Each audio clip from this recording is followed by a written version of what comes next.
Assalamualaikum warahmatullahi wabarakatuh. Saudaraku kaum muslimin dan muslimat, saudara sebangsa dan setanah air dimanapun Anda ada dan berada. Berjumpa kembali dengan saya Abu Fikri dalam pakai kebaikan dan kebenaran untuk mempermudah langkah-langkah kita menuju jalan selamat, yaitu Allah dan Rasulnya. Saudaraku, pada sore hari ini jam berapa ini? Pukul 4:30 ba'da sholat asar. Beberapa hari yang lalu kita membagikan video tentang kajian yang ada pada malam itu. Nah, kebenaran itu bahasanya adalah membaca Al-Fatihah. Nah, itu. Dan saya bersyukur kepada Allah dan Rasul, video itu ditanggapi oleh para penonton, oleh para Abu Fikri lovers dengan tanggapan positif.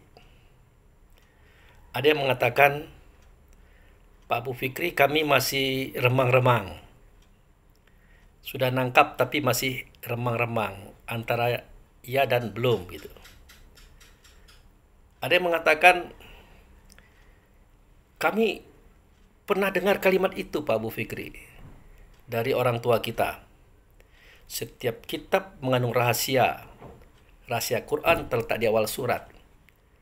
Tidak ada yang tahu rahasia itu kecuali orang yang ditunjuki oleh Allah dan Muhammad jadi guru. Ternyata awal daripada isi kitab itu adalah Al-Fatihah. Nah, itu. Kami pernah dengar itu. Nah, di sini saya jelaskan kepada saudaraku, ungkapan itu ya bukan ungkapan Muhammad Nabi bin Abdullah di era kehidupan beliau, bukan. Tapi itulah metode yang dibuka oleh orang tua kita untuk menggiring pemikiran dan perasaan kita kepada paham. Ya, kalau zaman Nabi kan semua catatan wahyu masih di atas pelepah kurma, tulang-tulang, kayu-kayu, kulit-kulit hewan, batu-batu, kan begitu.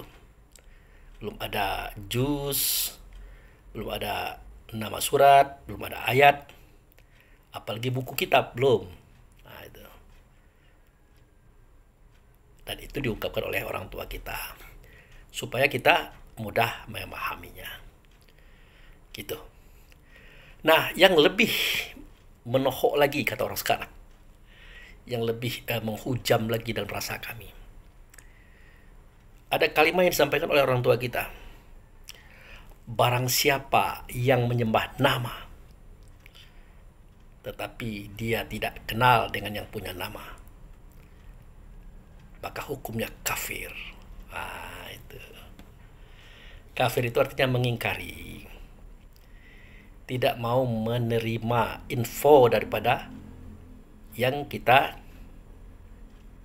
sebut tadi, tidak mau melaksanakan perintah daripada yang kita sebut tadi, tidak mau menghindari larangan yang kita sebut tadi, yang nama itu. Nah, ini saya rujukkan kepada ungkapan umum kita. Kita ini kan kalau ditanya orang, kamu menyembah siapa Pak Abu Fikri? Gitu kan. Ya, saya menyembah Allah. Itu. Dan semua kita begitu. Menyembah Allah. Nah, ternyata kemarin Pak Abu Fikri buka. Allah itu ternyata adalah nama. Ya, sama dengan kita Abu Fikri, Ahmad, Hussein, Abdullah, apalagi? Ya, nama. Nah, kalau Allah itulah nama, ya wajar kalau dia tidak bersuara, tidak berkata, tidak berbentuk, tidak berupa, tidak sama dengan segala sesuatunya. Wajar. Apa bedanya dengan nama kita? Begitu. Lalu, bagaimana mungkin kita bisa menyembah nama?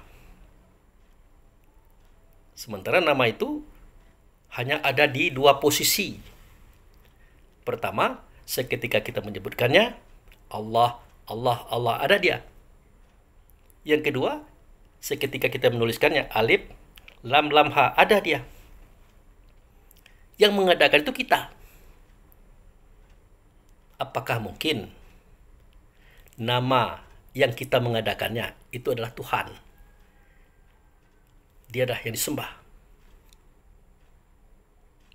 Apalagi pengertian sembah itu selama ini kita artikan sholat. Padahal sholat dengan sembah itu berbeda. Coba nanti saudaraku lihat surat Toha ya, surat nomor 20 ayat 14. Di situ ada kalimat yang berbunyi, Innani anallah la ilaha illa ana wa'buduni wa aqimis sholah li zikri. Sesungguhnya aku ini adalah Allah. Tidak ada Tuhan, akulah dianya. Oleh karena itu, sembah oleh kamu akan daku.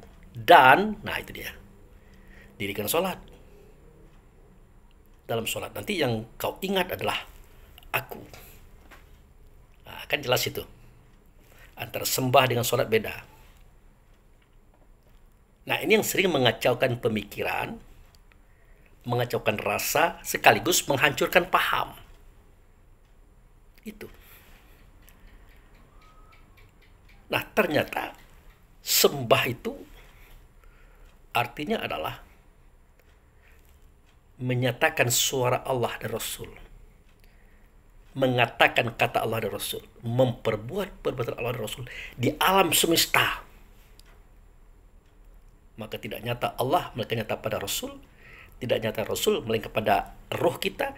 Tidak nyata roh kita, melainkan kepada kita. Jadi Allah dan Rasul itu ingin menyatakan keberadaannya melalui ruh. Ruh itu ingin menyatakan keberadaannya melalui tubuh kita. Sehingga di alam semesta ini nyatalah Allah dan Rasul dan diri kita. Itu yang disebut dengan menyembah. Itu yang disebut dengan pengabdian.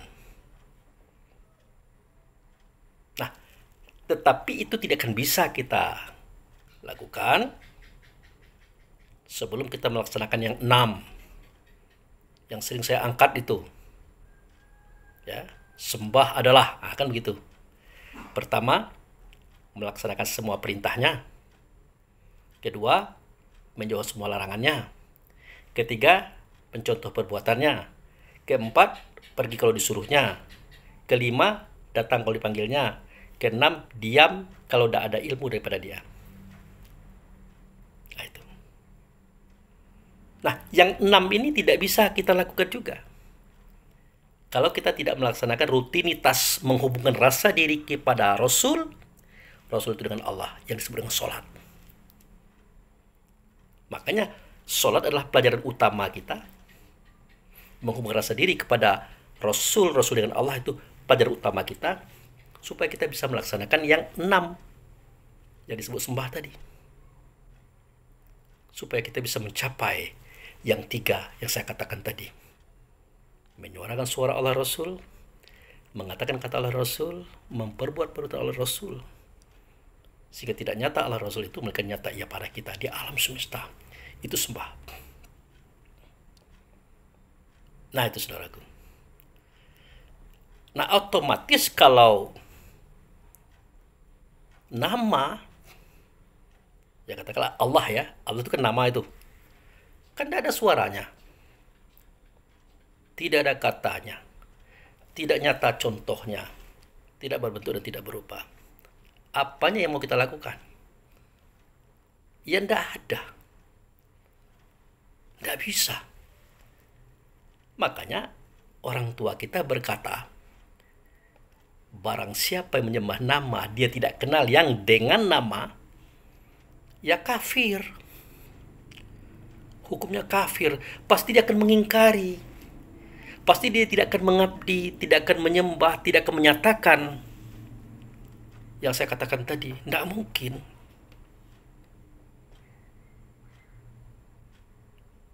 Maka perlu kita mengetahui kajian-kajian seperti ini biar kita tidak keliru di dalam melaksanakan ibadah kepadanya. Itu.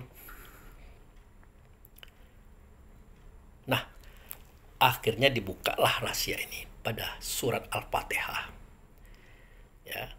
Setiap kitab mengandung rahasia, rahasia Quran terletak di awal surat. Tidak ada yang tahu rahasia itu kecuali orang yang ditujuki oleh Allah, Muhammad menjadi guru. Berarti Muhammad yang mengajarkan ini melalui para mujadid, melalui para al-ulama warasatul anbiya. Di antaranya adalah orang tua kita. Gitu. Nah, dibukalah ayat pertama. Bismillahirrahmanirrahim. Kan begitu tuh. Dengan nama Allah. Yang dengan nama Allah itu ciri-cirinya dia pengasih, dia penyayang. Nah, carilah dia yang dengan nama Allah itu. Sulit untuk kita capai. Sulit untuk kita mencarinya.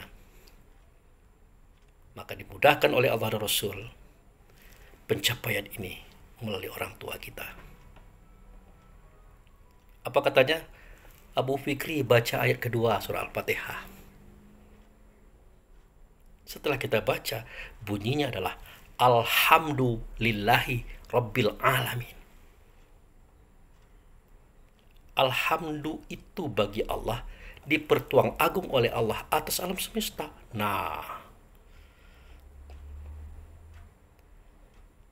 jadi Allah memfokuskan pikiran kita, perasaan kita, concern kita kepada Alhamdu, yang ia itu lillahi, bagi Allah. Apa itu Alhamdu? Siapa dia Alhamdu? Kalau di dalam teks terjemahan, segala puji, apakah itu salah? Jawabnya tidak. Segala puji itu artinya himpunan pujian. Itulah kesempurnaan. Dia adalah Allah yang tidak Allah nyata, melainkan nyata pada hamdu. Jadi Alhamdu itu bukan satu kata, itu dua kata itu saudaraku. Pertama alif lam, al. Yang kedua hamdu. Alif lam itu Allah. Hamdu itu beliau yang dengan nama Allah tadi. Kalau kita cari Allah atau al, sampai kapanpun tidak ketemu. Karena al itu adalah nama. Allah itu adalah nama. Nah, carilah yang dengan nama Allah. Itu terlalu tinggi. Kalau Anda ingin bertemu Abu Fikri, berdialog dengan Abu Fikri, jangan Abu Fikrinya saja yang dicari. Cari jugalah dia yang dengan nama Abu Fikri. Siapa itu? Ya kitalah. Ini orangnya. Kan enak. Bisa menatap wajahnya, bisa berhadap-hadapan, bisa berdialog, dan bisa berdiskusi. Setelah ada ianya yang dengan nama Abu Fikri. Coba kalau kita tidak ketemu dengan ia yang dengan nama Abu Fikri, bisakah kita berdialog dengan nama Abu Fikri itu? Tidak bisa. Ini baru Abu Fikri, apalagi Allah. Tidak mungkin. Makanya surat Al-Fatihah itu, ayat pertamanya menggiring kita mencari yang dengan nama Allah itu. Ciri-cirinya dia pengasih, dia penyayang. Ternyata al itu Allah, hamdu itu beliau. Nah, itu. Makanya ada yang Alhamdu atau Ahmad. Nah, ini cerita gaib. Cerita non fisik. Nah, seketika nanti dia menyatakan dirinya sebagaimana manusia biasa seperti kita, namanya bukan Alhamdu lagi. Namanya bukan Ahmad lagi, tetapi Muhammad. Itu pun penamaan terhadap tubuhnya beliau yang disebut dengan nabi tadi. Karena nabi itu asal katanya an-nabaun, terjemahannya pembawa. Dia yang membawa. Berarti dia kendaraan. Dia adalah alat, dia adalah casing menunjuk kepada tubuh badan jasadnya. Yang siapa? Muhammad bin Abdullah bin Aminah yang lahir hari Senin tanggal 12 Rabiul Awal tahun 571 di kota Mekah. Itu Nabi Muhammad. Tapi dalam dada beliau, itulah dia, Alhamdu atau Ahmad tadi. Itu. Nah, tanpa ada penyatuan Allah dan Hamdu, tanpa ada penyatuan Hamdu dengan tubuh badan jasad yang bernama dengan nama Muhammad tadi, tidak mungkin kita bisa mendengarkan suara Allah, suara Rasul, kata Allah, kata Rasul, perbuatan Allah, perbuatan Rasul. Tidak akan bisa. Maka dia dikatakan wal awalu wal akhiru wal zohiru wal batinu. Dia yang awal, dia yang akhir. Dia yang zohir, dia yang batin. Bukan Allah yang awal. Dia. Dia yang mana? Dia yang Hamdu tadi. Itu yang awal. Dia pula yang akhir. Dia yang zohir, dia yang batin. Kalau Allah tidak awal, tetapi mengawali.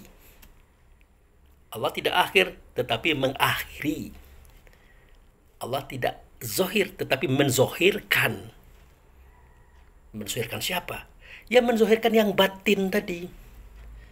Dari Alhamdu menjadi Ahmad, maka zohirlah dia pada Muhammad. Nah, barulah kita bisa mendengarkan suaranya, katanya, melihat perbuatannya. Nah, itu. Makanya beliau menjadi panutan. Laqad kana lakum fi Rasulillah uswatun hasanah. Sungguh pada diri Rasul, ingat, pada diri Rasul ada contoh yang baik bagi kamu. Bukan pada diri Nabi, tidak. Pada diri Rasul. Kalau pada diri Nabi itu adalah Rasul. Pada diri Rasul ada contoh yang baik. Apa itu? Sifat. Karena Hamdu itu sendiri sifat, saudaraku. Kesempurnaan padanya. Makanya disebut segala puji baginya. Itu. Apa itu sifat? Ya, sifat yang 4. Sidik, artinya benar. Amanah, artinya dapat dipercaya. Tabligh, artinya menyampaikan kebenaran. Fatonah, cerdik lagi bijaksana. Jadi Alhamdu itu adalah Allah dan Hamdu. Ahmad itu adalah Allah dan Hamdu, tapi padanya ada sifat yang 4. Zohir dia sebagaimana Muhammad. Itu yang kita contoh. Jadi sifat yang 4 itu, itulah yang kita contoh. Karena dia akar suaranya beliau, akar katanya beliau, akar perbuatan beliau, sehingga tumbuh menjadi akhlakul karimah. Nah, oleh karena kita adalah turunan beliau, Rasul tadi,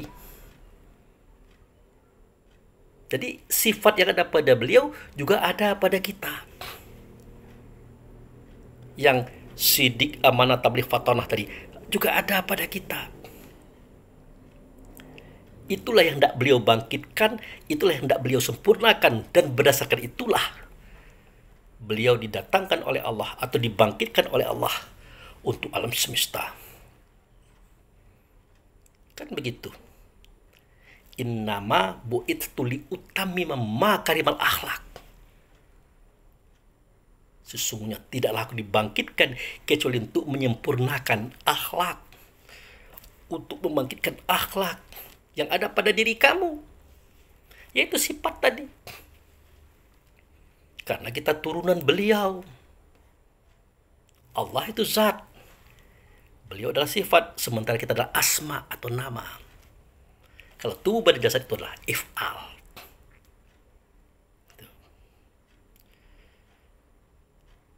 Nah, kenapa Pak Abu Fikri mengatakan kalau kita turunan beliau? Lah kan beliau sendiri yang mengatakan, Ana abaul arwah wa Adam abaul bashar. Kan begitu. Aku ini adalah bapak semua ruh. Semua ruh alam semesta, termasuk ruh kamu itu adalah turunanku. Bukan keturunan, kalau keturunan ada ibunya. Turunanku, anakku. Akulah bapaknya. Ruh-ruh itu adalah anakku. Kalau Adam itu bapak tubuh. Adam terbuat dari tanah, tubuh kita terbuat dari saripati tanah. Roh Adam itu anak gue, kata beliau.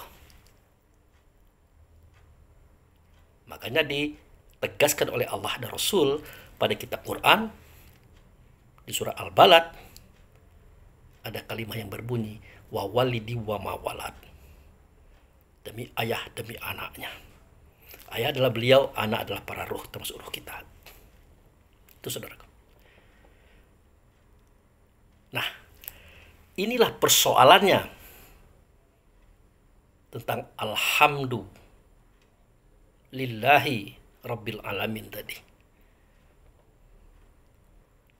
Alhamdulillah itu bagi Allah dipertuang agung oleh Allah atas alam semesta. Ingat, kita ini bercerita non fisik loh. Yang kita bahas ini Rasul, yang kebenaran namanya Muhammad juga. Itu. Sejatinya belum Muhammad namanya, tapi Ahmad. Kalau Muhammad dia sudah bertubuh, berbadan berjasad. Ini cerita dia belum bertubuh. Nah, sebenarnya nama beliau ini banyak. Mulai pada Alif, Amim, Alif Lamim, Alhamdulillah, Alhamdulillahirabbil alamin, Ahmad. Ahmad itu adalah di momentum di mana semua para ruh berhadapan langsung dengan beliau. Termasuk ruh Nabi Adam sampai Nabi Isa. Termasuk ruh 124.313 para aulia dan anbiya. Termasuk roh langit, roh bumi, roh isi langit, roh isi bumi, semuanya bernama mereka itu dengan satu nama, namanya mukmin atau orang yang percaya kepada Tuhan. Itu saudaraku. Nah, jadi kita bercerita dulu, nanti kita akan mengulangi fungsi kita mengetahui pengetahuan ini. Kenapa ada kalimat alhamdulillahi rabbil alamin?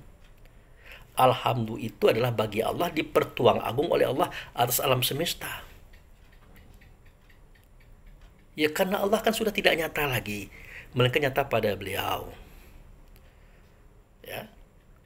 Saya pernah katakan bahwa Allah itu bukan satu, tetapi ahad, esa. Artinya pada yang satu ada empat, yaitu zat Allah itu sendiri, sifat Rasul tadi, asma diri kita, if'al materi termasuk tubuh. Itu diliputi oleh satu atau yang esa, yang bernama ianya dengan nama Allah tadi. Jadi Allah, Rasul kita, tubuh atau materi atau alam semesta adalah satu kesatuan daripada Allah itu sendiri. Itulah yang disebut dengan Allah meliputi Rasul, Rasul meliputi asma, asma meliputi fisik atau materi. Gitu. Nah, jadi alif lam ini dengan hamdu sudah menyatu. Sudah nyaru kata orang sekarang. Maka dimudahkanlah paham ini oleh orang tua kita dengan sebuah cerita. Kadang-kadang terkesan cerita ini konyol. Terkadang seperti dibuat-buat, tapi untuk mempermudah paham. Karena untuk menjelaskan sesuatu yang gaib itu tidak mudah, saudaraku. Kalau tidak punya metodenya, tidak nyampe cerita kita ini. Makanya ceritanya begini. Waktu itu sudah ada zat, yaitu Allah. Sudah ada sifat yaitu Rasul. Sudah ada asma yaitu para ruh. Sudah ada materi. Nah, di momen itulah Allah mengatakan bahwa engkau itu sifat. Yang ini asma. Yang ini if'al. Si sifat tadi tidak mau. Menurut dia yang Allah. Allah itu sifat. Maka terjadi semacam pertikaian. Nah, untuk menguji semua itu, oke, kata Allah. Kalau memang engkau adalah Allah, aku sifat, oke. Silakan engkau menggaib, bersembunyi. Nanti aku cari. Kalau aku dapat engkau, berarti engkau lah sifat. Aku Allah. Aku zat. Baik. Nah, maka menggaiblah sifat tadi. Hamdu tadi, Muhammad tadi. Dicari oleh Allah. Dapat. Oke. Nah, sekarang giliran aku bersembunyi. Kau cari. Kalau bisa engkau mendapatkan aku, berarti akulah sifat, engkau zat. Tapi tidak bisa engkau mendapatkan aku, maka akulah zat, engkau sifat. Singkat cerita, Allah bersembunyi. Di mana Allah bersembunyi? Di dalam sifatnya. Di dalam diri Hamdu tadi. Nah, bagaimana lagi Hamdu bisa mencari? Sifat bisa mencari. Tidak dapat. Kemana-mana dia mencari, tidak dapat. Karena diri mencari diri, tidak ketemu. Akhirnya baru dia mengakui bahwa dia adalah sifat, Allah adalah zat. Nah, penyatuan inilah yang disebut dengan Alhamdu. Diakuinya bahwa dia adalah Alhamdu. Allah itu Alhamdu, itulah dia. Sudah menyatu dia. Nah, sejak saat itu, Hamdu tadi tidak menyuarakan, tidak mengatakan, tidak memperbuat, melainkan suara Allah, kata Allah, perbuatan Allah. Tidak nyata, ia hanya nyata pada Hamdu atau sifat tadi. Dan sejak itulah, si Hamdu tadi membina asma, membina if'al, membina alam semesta dan membangunnya. Nah, di momen itulah dia menjadikan langit dan dia menjadikan bumi. Si Hamdu tadi dengan dengan Allah. Namanya Alhamdu. Lillahi. Alhamdu itu bagi Allah. Bagian daripada Allah itu sendiri. Nah, makanya kalau kita tanya dengan orang sekarang, ya jangankan orang sekarang, ya orang dulu di zaman Nabi Muhammad, kalau ditanya, siapakah yang menciptakan langit dan bumi? Semuanya sepakat. Allah.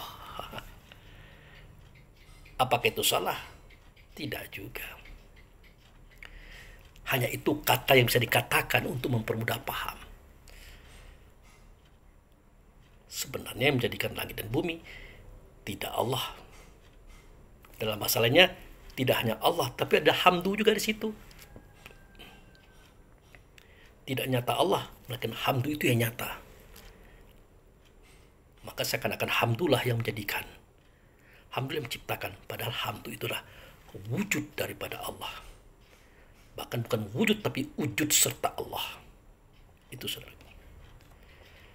Nah, makanya pada surat Luqman ayat 25 ketemulah kalimat ini. Wala in sa'atahu man khalaqas samawati wal ard la yaqulunallah. Kalau kamu tanyakan kepada mereka, siapakah yang menciptakan langit dan bumi? Pasti mereka mengatakan Allah. Karena itu yang mereka tangkap. Artinya belum disampaikan kajian hamdu ini kepada mereka. Tuh. Maka diperintahkan oleh Allah Rasul kepada Nabi Muhammad untuk menyampaikan kepada kaum saat itu.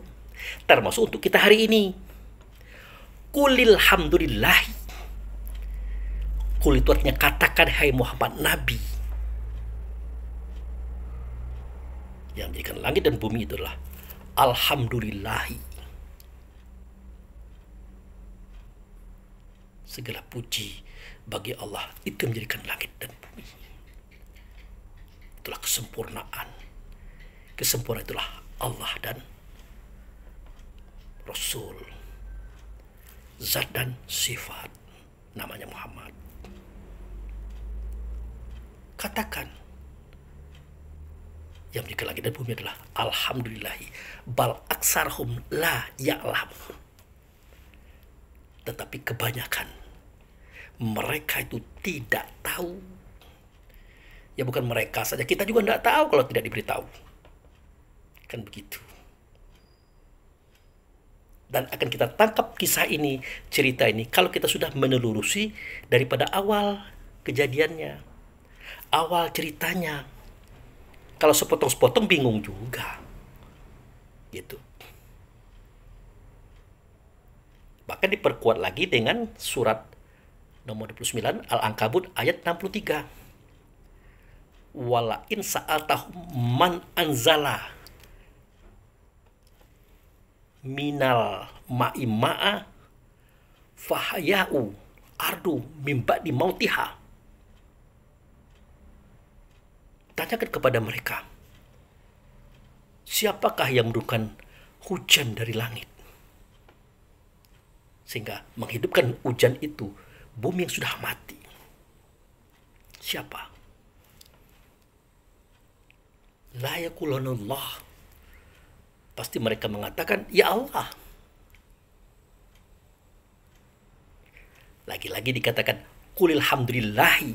Katakan, hai Muhammad, kepada mereka yang menurunkan hujan air dari langit, yang menghidupkan bumi yang sudah mati daripadanya. Itu adalah alhamdulillah. Segala puji padanya. Kesempurnaan ada dengan dia. Itu yang menghidupkan. Bal aksarhum la ya'qilun. Tetapi kebanyakan mereka itu tidak menggunakan akalnya untuk berpikir, mempelajari dan menelusuri kisah ini. Itu persoalannya. Waduh, Pak Abu Fikri. Alangkah indahnya kisah ini. Alangkah indah cerita ini. Terasa pada diri. Sejuk dalam hati. Iyalah. Karena di situ ada kita loh. Nah, namun yang Allah dan Rasul kendaki bagi kita tentang kisah ini bukan hanya omon-omonnya, bukan hanya ceritanya, bagaimana kita merealisasikan kisah ini dalam bentuk amaliyah atau perbuatan. Itu yang Allah Rasul kehendaki. Dimulai dengan membangkitkan akhlak. Apa itu akhlak? Sifat beliau yang 4 yang ianya ada di kita. Ya, sifat beliau yang 4 ia juga ada di kita. Sidik, amanah, tabligh, fatonah. Itulah akhlak. Budi, apa itu budi? Ya budi itu sesuatu yang indah. Apa itu? Indera kita. Pendengaran, penglihatan, penciuman, perkataan, perasaan. Indah didengar, indah dilihat, dan indah dirasakan. Karena lahir dari sifat yang 4 tadi, itu namanya budi. Pekerti, yaitu gerak. Sikap hidup. Nah di kita nih kadang-kadang akhlak, budi juga. Budi, pekerti juga. Bercampur aduk. Tidak jelas. Padahal akhlak itulah akar. Akar bersuara, kata dan perbuatan kita. Sehingga menjadikan indah panca indera. Itu budi. Seketika dia bergerak, beraction di alam semesta, itu bergerti. Itu saudaraku. Ya. Nah, ini yang perlu dipahami. Dari sini mulai action itu dilaksanakan. Dari sini amaliyah kita itu dimulai. Itu saudaraku. Caranya bagaimana? Caranya adalah sholat. Nah itu dia. Caranya sholat. Sholat ini tadinya hanya sembayang saja.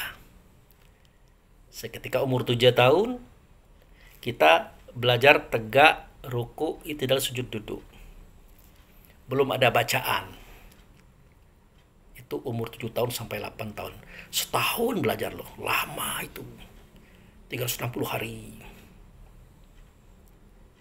Sudah umur 8 ke 9, ajarkan bacaannya, lafaznya, manteranya. Nah itu. 1 tahun loh. Menghafalkan bacaan, lafaz, mantra tadi. 1 tahun. Yaitu di usia 8 sampai ke 9. Nah, usia 9 ke 10, ajarkan terjemahannya. Ajarkan pahamnya. Nah, setelah diajarkan, ternyata si anak tadi tidak melakukan, pukul dia, gebuk dia, kata Rasul via nabinya. Karena begitu pentingnya pemahaman ini, saudara. Itu. Nah, itu yang pertama. Sholat dalam kelas pertama. Nah, sholat dalam kelas kedua, ya, diperkenalkan bahwa sholat itu adalah pekerjaan ruh. Sembahyang itu adalah pekerjaan tubuh. Nah, baru diperkenalkan.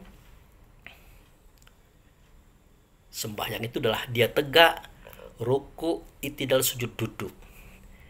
Dia berniat sampai tertib. Dia membaca Allahu Akbar sampai salam. Itulah sembahyang. Bersifat zohir semuanya.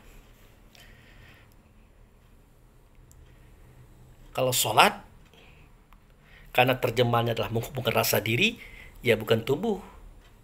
Tapi si rasa itu yang melakukan. Si rasa itulah ruh kita. Ruh itulah diri sebenarnya diri pada kita. Jadi sudah main rasa dia. Makanya disebutkan as-sholati mi'rat ummati. Ya. Sholat itu adalah momentum di mana naiknya umatku kepada Tuhan. Itu sudah mulai menjurus kepada ruh. Menjurus kepada rasa dan ingatan kita, kesadaran kita. Makanya kita dibawa ke Mekah, ke Masjidil Haram, ke Ka'bah, ke Makam Ibrahim. Itu banyak ayat-ayatnya itu. Yang menerangkan seperti itu banyak itu. Wa min haitsu kharajata fawali wajhaka satral Masjidil Haram wa min haitsu ma kuntum fawali wajhaka satroh. Banyak itu ayatnya. Dari mana saja kamu keluar, dimanapun kamu berada, hadaplah wajahmu ke Masjidil Haram. Ya tentu Masjidil Haram yang ada di Mekah itu. Ya. Nah, di situ ada Makam Ibrahim. Kita temukan pula kalimat yang berbunyi fatakhizu min maqam Ibrahim musholla. Sesampai di situ kamu ambil sebagian Makam Ibrahim. Nah, di situ kamu hubungkan rasa dirimu kepada Rasul dengan Allah. Cukup? Belum. Ditambah lagi dengan kalimat falyabudu rabb hadzal bait. Kau sembah Tuhan rumah ini. Dia menuju kepada Ka'bah. Bukan Ka'bah itu yang disembah, Tuhan rumah atau tuan rumah. Tuan rumah siapa? Tuan rumah ini. Ka'bah bukan, karena Ka'bah itu hanya tanda daripada rumah. Mana itu rumah? Ada di luar sentral alam. Namanya Baitullah Hakikat. Disitulah awal muawal kisah dimulai.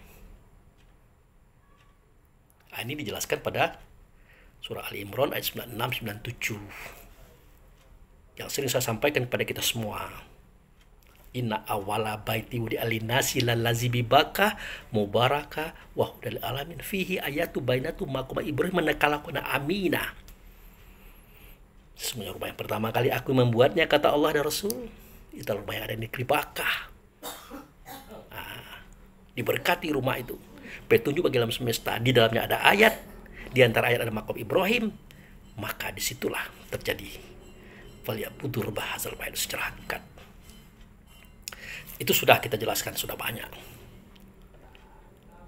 Nah, jadi kebanyakan kita hingga hari ini di dalam sholatnya yang terlintas dalam ingatannya, perasaannya, kesadarannya adalah rumah-rumah tadi. Masjidil Haram, Ka'bah, Maqam Ibrahim, bahkan sosok guru yang mengajarkan kajian ini. Apakah itu salah? Jawabnya tidak. Itulah processing menuju sholat yang sebenarnya. Itu processing itu. Mulai pada Masjidil Haram, Maqam Ibrahim, Ka'bah, guru itu hanya hadapan atau kiblat. Tetapi sebatas guru kita menyampaikan pamit yang bunyinya usolli fardu subhi rakataini mustaqbilal kiblatan ada lillahi ta'ala. Menyengaja aku akan sholat subuh 2 rakaat ini menghadap kepada kiblat, artinya melaporkan kepada kiblat. Akhirnya lillahi ta'ala, aku akan pergi kepada ia yang bagi Allah, yaitu adalah Rasul, namanya Muhammad. Habis batas itu, saudaraku. Tidak ada lagi kita ingat Masjidil Haram, tidak ada lagi. Kemudian Maqam Ibrahim, tidak ada lagi. Ka'bah, tidak ada lagi. Guru, tidak ada lagi. Karena kita sudah masuk pada lillahi ta'ala, bagi Allah. Dia di atasnya. Itu adalah Rasul, saudaraku. Apa itu kejadian di luar diri? Tidak. Karena kita tahu Rasul itu adalah sifat. Sifat siapa? Sifat Allah. Dia adalah sidik amanah tabligh fatona. Karena kita adalah turunan Rasul, sifat itu ada di sini. Ada dalam diri. Makanya saya katakan lapisan tubuh kita ini atau struktur susunan tubuh kita ini, pertama namanya tubuh, garis miring jiwa. Kenapa ada garis miring atau kalimat atau ya? Karena tubuh itu ada perwujudan daripada jiwa. Di dalam jiwa ada ruh. Di dalam ruh ada Rasul. Di dalam Rasul ada Allah. Bukan berarti Allah bertempat dan ditempatkan, tidak. Ini untuk mempermudah paham. Jadi sholat itu adalah menghubungkan rasa diri kita kepada diri Rasul. Rasul itu dengan Allah. Kan saya katakan tadi, Allah itu sudah bersemayam di dalam Rasul. Kalau kita ingin bertemu dengan Allah, temui Rasul. Setelah kita bertemu dengan Rasul, berarti kita sudah bertemu dengan Allah di dalam Rasul. Itulah Baitullah Hakikat. Berarti rasa diri kita ini, kita adalah ruh, ruh adalah rasa. Itu yang dipertemukan dengan rasanya Rasul, rasanya Muhammad. Tapi ingat, bukan Muhammad Nabi, Muhammad Rasul. Bertemu rasa kita dengan rasa Rasul di dalam rasa diri, sudah, berarti kita bertemu dengan Allah. Maka lafazkanlah Allahu Akbar sampai salam. Ucapkanlah kata-kata dan ucapan. Itu pun di dalam rasa. Artinya tidak ada huruf, tidak ada kata, tidak ada bahasa, tidak ada kalimat. Itu sejatinya. Artinya diam. Karena kita sudah dekat dengan Allah dan Rasul. Dekat artinya jauh, tidak berjarak. Dekat tidak berperantara. Mau disuarakan apa, mau dikatakan apa, kecualinya rasa. Itu yang disebut dengan kesempurnaan hakikat takbiratul ikram. Pertama kali Mi'raj itu artinya naik derajat, bertingkat-tingkat ya. Kan saya ceritakan tadi, mulai daripada sholat syariat, sholat hakikat, masuk ke tingkat rasa diri. Itu. Jadi bagaimana caranya Pak Abu untuk kita merasakan bahwa ini sudah sampai kepada Rasul atau tidak? Bagaimana caranya? Ya dengan zon, dengan persangkaan. Dan itu tidak sulit kalau kita sudah tahu kuncinya. Kan ada kalimat di Al-Fatihah itu, Iyyaka na'budu wa iyyaka nasta'in. Akan engkau aku menyembah dan akan engkau aku meminta tolong. Kenapa ada kalimat akan engkau? Artinya belum. Akan. Menyembah itu artinya melaksanakan semua perintahnya, menjadi semua larangannya, mencontoh perbuatannya, pergi kalau disuruhnya, datang kalau dipanggilnya, diam kalau tidak ada ilmu daripada dia. Untuk apa? Mencapai yang 3. Yaitu menyuarakan suara Allah dan Rasul, mengatakan kata Allah dan Rasul, memperbuat perbuatan Allah dan Rasul di alam semesta. Tidak nyata oleh Rasul, kenyataannya pada kita. Real adanya. Itu kehendak. Itu cita-cita.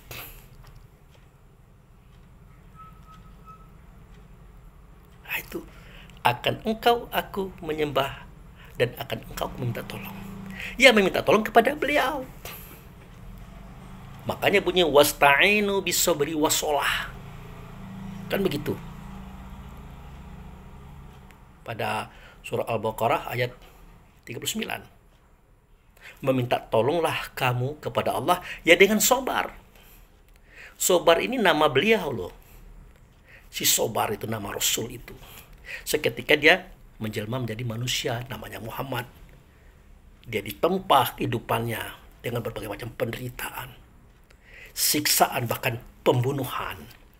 Namun dia tetap sabar, tetap menegakkan bendera agar akhlak ini bisa dibangkitkan. Sejarahnya sudah cukup banyak, saudara, untuk kita pahami. Makanya namanya si Sobar. Artinya kita menghubungkan rasa diri kepada beliau, karena beliau telah wasilah, perantara antara kita dengan Allah. Hubungkan rasa diri kepada beliau di dalam sholat. Kan begitu. Innahala kabiroh. Nah, kerja itu berat kecuali orang yang khusyuk. Nah, siapa yang khusyuk? Bagi orang yang khusyuk ini tidak berat. Kenapa? Dia sudah tahu kuncinya, ilmu-ilmunya dia tahu, pengetahuannya dia paham. Yaitu menghubungkan rasa diri kepada rasa Muhammad. Muhammad itu dengan Allah. Bisa kita menghubungkan rasa kita dengan Muhammad, maka kita bertemu dengan Allah. Kenapa? Allah itu serta Muhammad. Kalau boleh saya katakan, Allah itu ada di dalam Muhammad, maka masuklah kita ke dalam Muhammad, maka satu kita bertemu. Itu caranya. Ya dengan zon, dengan persangkaan. Seketika kita menyangka bahwa kita sudah bertemu dengan Muhammad, Muhammad dengan Allah, sudah selesailah itu. Makanya ayat berikut berbunyi, allazina yazununa mulaqu rabbihim wa annahum ilaihi raji'un. Orang-orang yang punya sangkaan, punya zon bahwa dia sudah bertemu dengan Rasul dengan Allah di dalam sholatnya, maka dia sudah sampai kepada tujuan. Waktu itu dia sudah kembali, saudaraku. Waktu itu dia sudah kembali sebelum dikembalikan. Waktu itu dia sudah mati sebelum dimatikan. Apa yang dimatikan? Hawa nafsunya. Nah, itu kalau dia tidak mati, tapi hawa nafsunya dimatikan. Bukan mati, dimatikan, di-off-kan maksudnya. Nah, itulah sholat hakikat. Tidak ada lagi kita ingat Masjidil Haram, Maqam Ibrahim, Ka'bah, guru. Tidak ada lagi. Tidak ketemu kita itu. Karena kita disibukkan dengan menghubungkan rasa diri kita dengan Muhammad dengan Allah. Sejatinya itu tidak ada suara, tidak ada kata, tidak ada huruf, tidak ada kalimat, tidak ada bahasa. Itu sejatinya. Makanya pada pelajaran orang tua kita dia menyampaikan kesempurnaan hakikat takbiratul ikram. 1, mi'raj. 2, ikram, tenggelam di dalam lautan cinta kasihnya Allah dan Rasul. Itu yang tenggelam itu penyatuan tadi saudara. Penyaruan Allah ada dalam Rasul.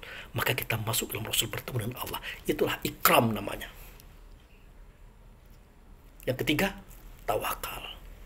Kita menyerahkan diri. Kita mendatangkan diri kepadanya karena kita adalah miliknya dia. Kita daripadanya dia. Itu dia. Yang keempat, munajat. Artinya berbisik. Tidak bersuara, tidak berkata, tidak berhasa. Tapi apa kita rasakan, dia merasakan. Apa yang kita inginkan, dia paham. Tidak ada doa lagi di situ. Di sejatinya itu. Nah, inilah yang menjawab pertanyaan saudara saya kemarin. Ya, di samping yang hari ini menjawab pertanyaan yang lain ya, ada saudara saya bertanya, itu bagaimana Pak Abu Fikri? Kita sholat itu mengingat Masjidil Haram, mengingat Ka'bah, macam-macam. Nah, pada informasi ini, keterangan ini terjawablah sudah apa yang saudaraku tanyakan kemarin.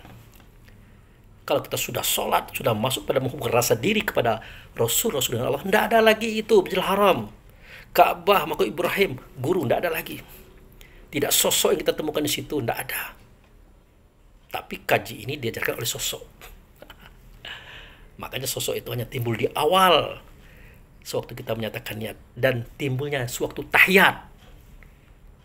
Timbul dia sebagai ucapan terima kasih kita kepadanya. Loh, di mana itu Pak Abu Fikri? Nah, coba perhatikan at-tahiyat yang kita bacakan itu. Apa bunyinya? At-tahiyatul, segala penghormatan. Mubarakatuh, semua berkah. Sholawatun, semua sejahteraan. Thayyibah, semua kebaikan. Lillahi. Yang 4 itu kita bawa untuk Allah. Benarkah itu? At-tahiyatul, mubarakatuh, sholawatu, thayyibatu, lillah. Benarkah itu untuk Allah? Tidak. Untuk apa bagi Allah?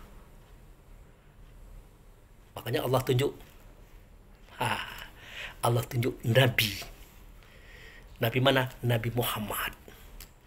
Pernah ketemu? Belum. Allah tunjuk Mujadid. Pernah ketemu? Belum, karena jumlahnya 15 orang. Yang terakhir, bertemu. Allah tunjuk beliau. Makanya kalimatnya, Assalamu alaika ayuhan Nabi. Nabi itu hanya pembawa. Dia adalah kendaraan, dia adalah alat, dia adalah casingnya beliau. Nah, itu baru sosok. Sosok. Makanya berubah, Assalamu alaika ayuhan Nabi wa rahmatullahi wabarakatuh. Keselamatanlah bagi engkau. Assalamu alaika ayuhan Nabi wa rahmatullah, kepada engkau, untuk engkau. Kata kita. Tapi kata beliau tidak. Dia menunjuk kepada kita.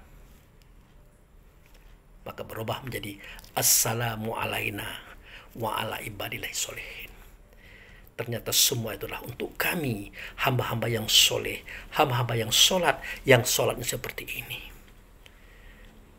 Makanya kemana kembali sembah? Kepada wujud Allah yang kedim lagi bakal. Itu kita, saudara. Kembali kepada kita. Apa yang kita berikan kepada Allah itu dikembalikan kepada kita. Terlepas kita berbeda paham di sini, itu tidak ada masalah. Berdasarkan data ini, semua itu dikembalikan Allah kepada kita. Apa yang kita bawa kepada Allah, ditunjukkan Allah untuk beliau Nabi. Apa yang kita berikan kepada Nabi, ditunjukkan Nabi untuk kita. Artinya kembali kepada kita. Maka berlakulah kalimat itu, bunyinya, wa may ya'mal mithqala dzarratin khairan yarah wa may ya'mal mithqala dzarratin syarran yarah. Siapa yang berbaik sedikit saja, kembali kepada dirinya. Siapa yang berbuat buruk, sedikit saja kembali kepada dirinya, walaupun itu sebesar salah. Mungkin kita berbeda paham di sini, tidak apa-apa, itu tidak penting, tidak perlu dipersoalkan. Yang penting adalah pengamalannya itu. Seandainya kita berbeda paham, tapi kalau bersama paham tidak apa-apa juga. Itu saudaraku ya. Di sini saya minta maaf. Ya kita harus berjalan dengan pemikiran kita loh. Tapi kan ada pedomannya Pak Abu. Ya ini pedoman yang setangkap. Dan ini yang saya rasakan. Di hadapan Allah dan Rasul tidak ada persoalan itu. Kamu mau keliru, kamu mau salah, kamu mau sesat, selama kamu berjalan menuju aku, kata Allah dan Rasul, no problem. Tidak masalah, wajar-wajar saja. Besok lusa mungkin kamu keliru, akan diperbaiki kelirumu. Besok lusa kamu salah, akan diperbaiki kesalahanmu. Dan mencapai titik kesempurnaanmu. Kapan? Seketika kami sempurnakan kamu. Tapi kamu tidak tahu kapan kamu sempurna, maka itu jangan berhenti beribadah. Jangan berhenti berjalan dan teruslah berjalan kepada aku. Maka kamu bertemu dengan aku. Karena aku tidak jauh. Aku dekat. Ada pada dirimu. Gitu. Tapi jangan diartikan pula Allah Rasul ada dalam dada kita. Tidak begitu bahasanya. Tidak begitu. Itu hanya untuk mempermudah paham biar kita mudah memahami, mencerna dalam pemikiran kita. Itu saudaraku. Nah, begitu rumitnya persoalan ini. Inilah siratul mustaqim. Inilah yang rambut dibelah 7. Yang dia halus seperti rambut, tajamnya sama dengan pedang. Begitu rumitnya ini. Tak bisa-bisa jatuh kita masuk neraka. Tapi kalau kita berjalan menuju Allah dan Rasul, tidak akan masuk ke neraka kita. Kita mau jatuh, ditegakkan lagi. Kita mau hilang, diambilnya lagi. Terus dibawa kepada dia. Maka jangan berhenti belajar. Jangan berhenti menuntut, jangan berhenti berjalan kepadanya. Apapun risikonya, kekeliruan, kesalahan, kesesatan yang kita lakukan akan ditolerir oleh Allah Rasul. Karena memang begitulah adanya. Tapi mudah-mudahan tidak. Ya, nah, begitu sajalah informasi yang saya sampaikan. Mulai pada kisah dan ceritanya dibuka, ya. Kemudian mulai pendakian, pendalaman, penataan. Barulah kita masuk kepada pemanfaatan kaji ini. Yaitu menyatukan rasa kita dengan Rasul. Karena di dalam Rasul itu adalah Allah. Maka bertemulah kita dengan Allah seketika kita berada di dalam Rasul. Karena Rasul itulah tempat nyata Allah. Bersemayam Allah atau rumahnya Allah. Baitullah hakikat. Gitu. Ya. Makanya wajarlah masjid depan rumah Baitullah juga. Masjidil Haram Baitullah juga. Yang di negeri Makkah Baitullah juga. Yang terakhir yang keempat, dia menuju kepada yang membuat semua itu adalah Allah melalui Rasulnya. Sudah? Nah, sudah dulu ya. Demikian saudaraku kaum muslimin dan muslimat, apa yang bisa saya sampaikan. Terdapat perbedaan pertikaian pemahaman kita, itu biasa. Tidak usah dipersoalkan. Karena Allah dan Rasul pun tidak mempersoalkan. Karena stok petunjuk itu di Allah dan Rasul itu sangat banyak sekali. Ya, kita jangan bertikai, jangan berdebat. Mari kita sama-sama berjalan menuju Allah dan Rasul. Sama-sama belajar, sama-sama menggali, sama-sama mencari pencapaian. Ya, tak usah kita mempersoalkan sesuatu yang kurang pada saudara kita. Ya, kalau ingin menyampaikan arahan, pandangan boleh, tidak apa-apa, namanya musyawarah. Ya, watawasabil haq, watawasabil sobri, watawasabil marhamah. Kalau terbukti saudara begitu dah melenceng, salah, sesat, nah, tausiahilah dengan kebenaran. Tausiahilah dengan kesabaran. Terakhir tausiahilah dengan kasih sayang. Tidak ada marah-marahan, tidak ada benci-bencian. Jangan sampai pula, Pak Bu Fikri, Anda jangan memasukkan ceramah Anda di dalam kelompok WA kita. Saudara satu iman misalnya. Karena terlalu banyak yang kontra. Kenapa kita harus menghindari kontra? Tidak perlu dihindari. Kontra itu adalah momentum di mana pertemuan yang hak dan yang batil, yang benar dan yang salah, bukan untuk dipersoalkan, tetapi untuk cari solusinya. Solusi yang kita cari situ bukan persoalan. Kan begitu. Kita ini umat yang satu, wahdaniyat. Satu saja yang menjadikannya adalah Allah. Satu saja asalnya adalah Rasul. Satu saja namanya mukmin di tempat yang satu namanya Baitullah hakikat. Oke, demikian terima kasih. Wabillahi taufiq wal hidayah. Assalamualaikum warahmatullahi wabarakatuh.